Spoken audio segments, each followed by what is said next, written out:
నమస్కారం. అయినా నేను చెప్పింది.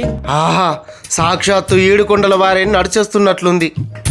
నమస్కారం సార్. నమస్తే. వీలే సార్, ఏ చెప్పినా నమ్మేటోళ్ళు. నేను చెప్పానుగా బోడి గారు. ఇంతకు మీకు స్టీల్ ప్లాంటా, రైల్వే జోనా, పోలవరమా, పోర్టా, ఏది కావాలయ్యా? ఇవన్నీ దేనికి సార్? దేనికేంటి? ఏపీకి ఇవన్నీ ఫ్రీగా ఇస్తామయ్యా. ఏంటయ్యా డిస్కషన్స్? మాకు నీ ఛాయిస్లు ఉంటాయి అనుకోలేదు.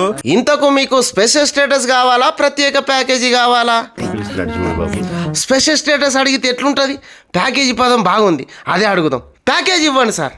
అనుకున్నాను నువ్వు ఇది అడుగుతావు. స్టేటస్ అయితే చాలా బెనిఫిట్స్ ఉంటాయి, ప్యాకేజ్ అంటే ఏముండదు.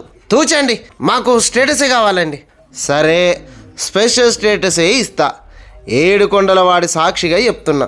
3 నామాల వాడి సాక్షిగా చెప్పిన మాటలు కూడా పంగనామాలు పెట్టాడటే ఇక ఖేడీగాక మోడీ ఏమైతాడు?